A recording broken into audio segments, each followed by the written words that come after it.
मेरी जो पहली वीडियो थी फिजिकल केमिस्ट्री में कौन से इंपॉर्टेंट टॉपिक्स है, वो चैप्टर्स के इंपॉर्टेंट टॉपिक्स मैंने उस वीडियो के अंदर डिस्कस किए।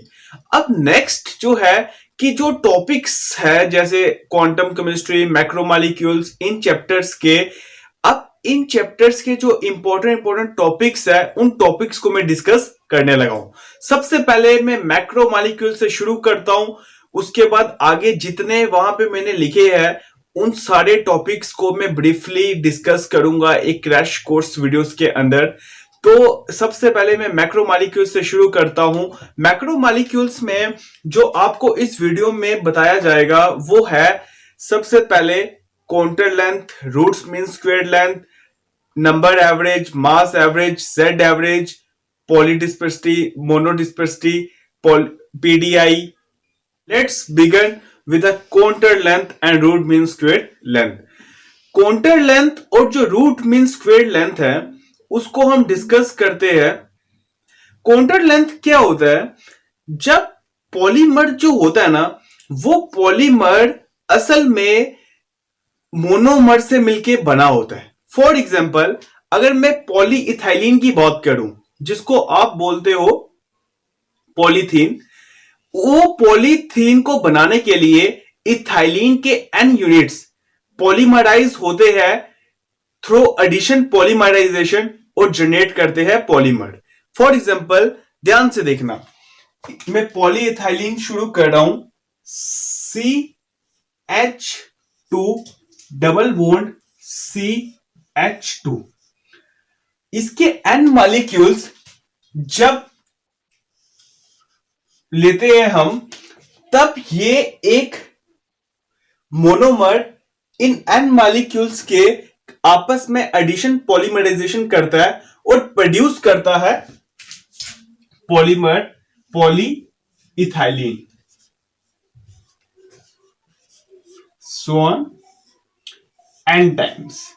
ये आ गया मोनोमर, इसके n मॉलिक्यूल्स लिए तो एडिशन पॉलीमराइजेशन हुई तो प्रोड्यूस हुआ ये पॉलीइथाइलिन, या जिसको बोलते हो पॉलीथीन एज पॉलीमर।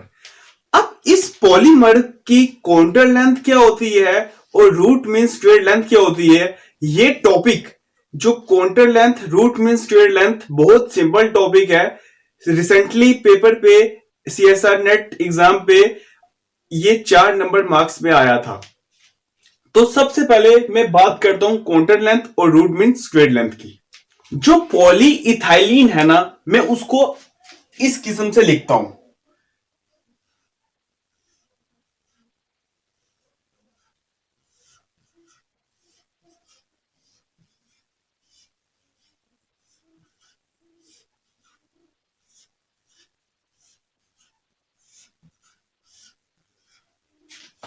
ये एक पॉलीइथाइलिन की एग्जांपल है। जो ये सर्कल है ना, ये रिप्रेजेंट कर रहे हैं कार्बन एटम्स को या CH2 यूनिट्स को।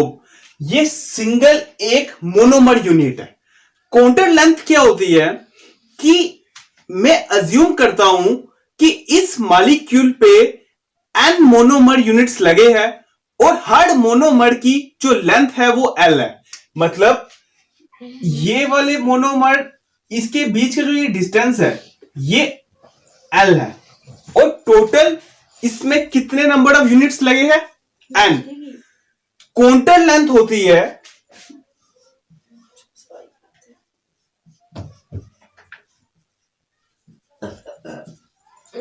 Is equal to number of monomers multiply the length of the single monomer.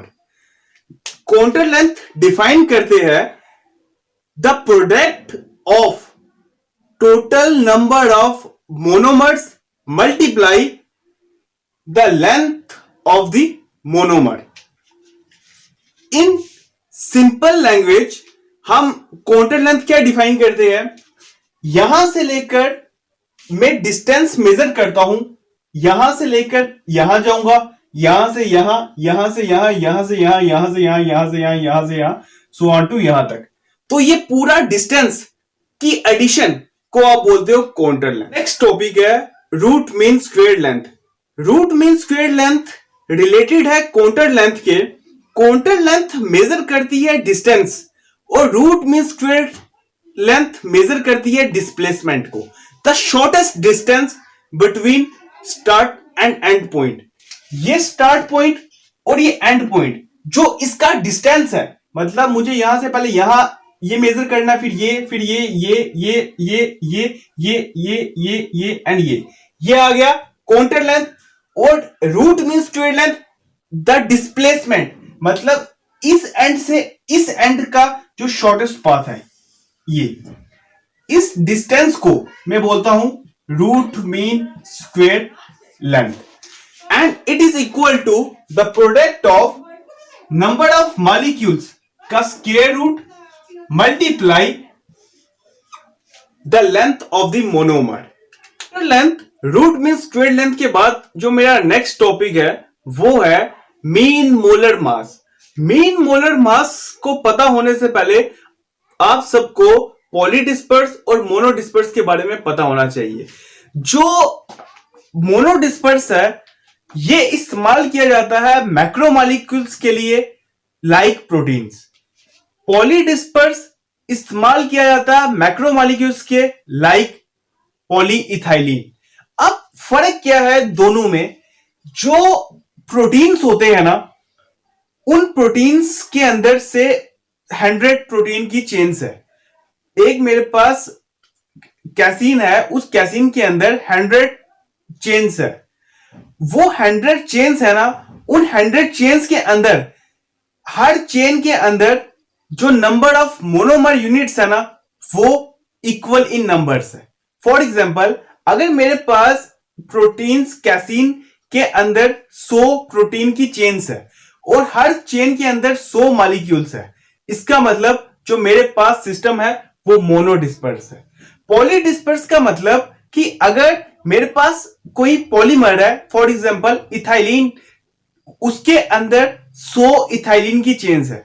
100 में से हर चेन के अंदर नंबर ऑफ मोनोमर्स यूनिट्स अलग अलग है। एक चेन के अंदर 50, एक चेन के अंदर 150, एक चेन के अंदर 160, एक चेन के अंदर 90, एक चेन के अंदर 120, एक चेन के अंदर 10, सो ऑन। तो वो सिस्टम जनरेट होता है पॉलीडिस्पर्स का।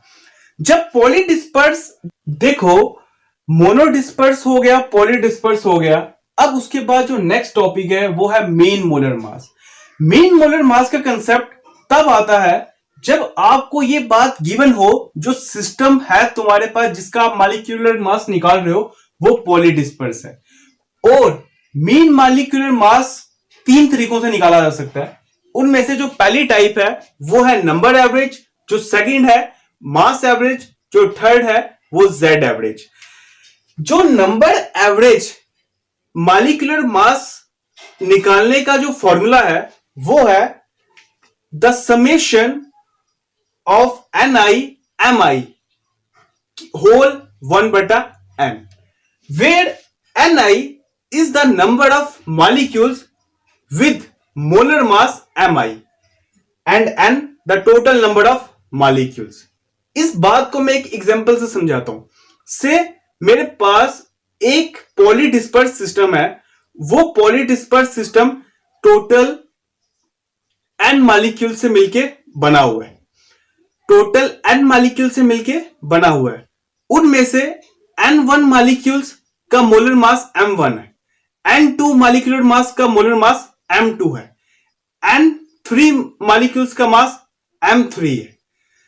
n1 m1 का product plus n2 m3 m2 का प्रोडक्ट प्लस n3 m3 का product divided by n1 plus n2 plus n3, where n1 plus n2 plus n3 is equal to n। Similarly जो मेरा next है वो है मास average. Mass average किसके बराबर होता है? समीशन NI/MI का square divided by summation NI/MI। इसी डेफिनेशन को मैं सिमिलरली ऊपर वाली एग्जांपल से लेता हूं।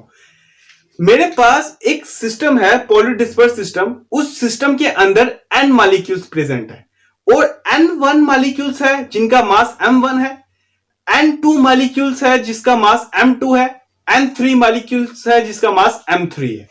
तो मास एवरेज होगा क्या, ni न्यूमिनेटर में लिखो the product ni n1 m1 का स्क्वायर प्लस n2 m2 का square plus n3 plus m3 का स्क्वायर डिवाइडेड बाय डिनोमिनेटर में लिखो n1 m1 plus n2 m2 plus n3 m3 where n1 plus n2 plus n3 is equal to n, the total number of molecules.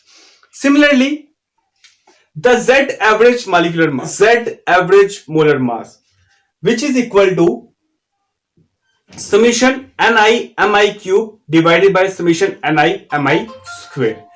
ध्यान से सुनना, जो poly disperse system है वो उनके मोलर मासेस तीन किस्म से निकाले जा सकते हैं।